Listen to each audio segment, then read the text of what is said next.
Sveiki visi, šiandien servise 007 noriu pademonstruoti Toyota Prius Plus modelį, faceliftinis modelis, 2016 metai. Važiuos jisai be abejonės pigiai ir visų 100% su itališka kokybiška Landirenzo sistema. Hibridai ir dujos turbūt jau nieko nebestebina, bent jau mūsų dirbtuvėse tai yra pakankamai dažnai sutinkami variantai. Tiek trečiukai, tiek antrukai, tiek ketvirtukai, ketvirtukų gal aišku procentaliai mažiau, bet tikrai labai dažnai sutinkami ir tikrai be jokių problemų važiuojantis dujom automobiliai. Tai apie pačią sistemą, tai kaip visą laiką sumontuota itališka Landirenzo sistema, dujų reduktorius bei skystos fazės filtras bei dujų vožtuvas sumontuoti štai šitame kampe, Landirenzo L02 turbo dujų reduktoriukas,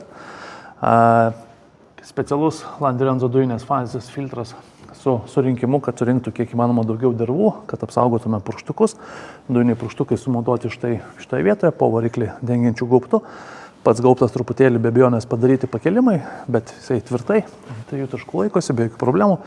Tai purkštukai yra sumontuoti Landirenzo Evo arba I+, sakykime, EB. Tai tikrai vieni vėlgi tokių patikimesnių purkštukų, o visi Landirenzo dujinės įrangos montavimo darbai, kaip visada pagal aukščiausios kokybės standartus. Pats valdymo blokas yra sumontuojamas štai čia, tvirtai prisuktas. Dujinės įrangos laidynas yra grupuojamas, įvelkamas į apsauginės gofras, tos gofros yra izoliuojamos. Jeigu pasižiūrėsim po variklio skyrių, tai tų pavyzdžių kažkur toli žiūrėti nereikia. Tie laidai originaliai atrodo lygiai taip pat, kaip ir kad mes padarėm. Kiekvieną kontaktą litavom, apsaugojom termokembrikais su klijais. Viską tvarkingai švariai nuvalėm, paruošėm atiduoti klientui, pravės instruktažą, tam, kad galėtų džiaugtis tiek švara variklio skyriuje, tiek bendrai atrodančią gerą estetiką, ir be abejonės puikių važiavimų dujomis. Apie patį variklio skyrių būtų tiek. Dujų perjungimo mygtukui panaudojam vieną iš laisvų vietų esančių kairiau vairo, štai šitoje vietoje, ten, kur pagidavo jos klientas, pakankamai gerai, kompaktiškai žiūristis kvadratinis mygtukas, tikrai viskas labai gražiai.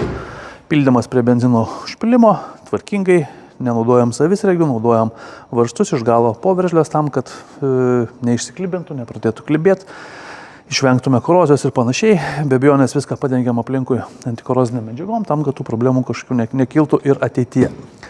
Dujų balionas čia montuojamas kiek mažesnis, palyginant su hatchbacku įprastu, sakykim, dėl to, kad tai yra be abejonės 7 vietos pas Toyota Prius Plus, tai yra montuojamas 52 litrų balioniukas, gražiai jisai čia susideda, viskas pasislepia, daiktadėžė be abejonės tenka truputį modifikuoti dėl jo, bet apart to viskas gražiai užsidengia, ten galima taipogi didesnę dalį tų daiktų suslėpti, sudėti ir be jokių problemų talpinti. Tai tiek apie hibridą ir Landirenzo dujinę įrangą. Jei kažką panašaus vairuoti ir norit kokybiškos sistemos, kur iš tikrųjų nekelia problemų, kur netakši vožtuvai, kur veikia visi pilnai start-stopai, kur automobilis važiuoja absoliučiai taip pat, kaip važiuoja benzinu, tikrai dinamiškai, be jokių problemų, perėjimai nėra juntami, tai be abejonės kreipkitės, mielai padėsim. Ačiū.